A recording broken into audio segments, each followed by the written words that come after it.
So the federal government has announced more details on how it will enforce its ban on under-16s using social media. Platforms will not need to test the age of every social media user or disclose how many teenagers they've barred from their platforms. Instead, they must show they've taken reasonable steps to remove under-16s accounts. With more, here's Professor Lisa Given from RMIT University. Welcome to you, Lisa. Thank you so much. So what do you think of what's been announced today?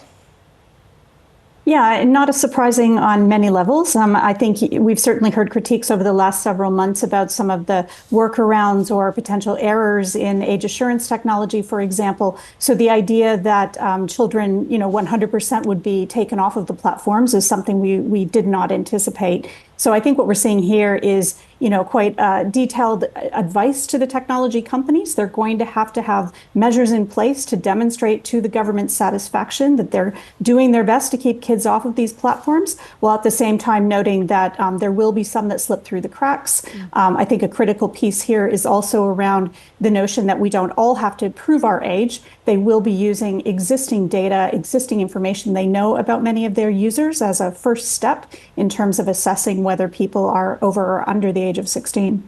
So overall, do you see this as a compromise on the government's part or more as a retreat from the original plan for this ban? I think it is a bit of a retreat. Certainly, if we think about 8 or 10 months ago, we were seeing headlines around children being banned from social media, that this was going to keep kids safe. Over the last number of months, of course, we've really tried to unpick that and understand that it's almost impossible to keep all children off of these platforms. They will still be able to access content through web browsers, for example. And so I think what we're seeing here is likely a best compromise in terms of holding the tech companies to try to enact the legislation while acknowledging that the system is certainly not perfect. So I think really for Australians, it's a question of, is this really going to achieve what they were hoping the legislation would do when it was first announced? Right. Lisa, we're expecting to hear more detail on how the ban would work. Well, it's really now going to be in the technology companies' hands in terms of how they want to implement this. The government is not imposing specific technologies or approaches. It's going to be up to each of the platforms to determine how they're going to comply. And it will be interesting to see if they test the limits of the definition of reasonable steps. The government's tried to outline what would be not reasonable. So not reasonable, for example, just to tick a box and say that you're over 16. But how much the technology companies can push that bar is going to be an open question. What about that age verification technology that you spoke about? How good is it? How accurate is it? Well, we certainly know that, for example, facial scanning technologies do have error rates built into them. So with, as this rolls out, we do know we're going to have some young people that will maintain their accounts. We'll also have some people over 16 who the system might restrict or block initially. The technologies are not foolproof.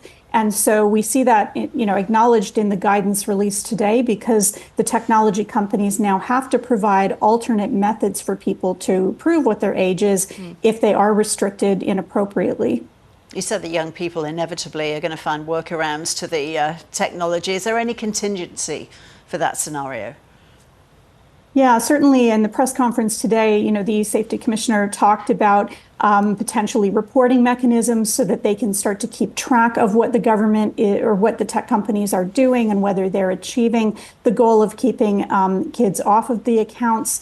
There also are going to be reporting mechanisms on a regular basis. So the government is certainly going to be tracking this over time to see how effective it is. And that's really where we will all see exactly what it's going to mean for Australians of all ages in the coming months.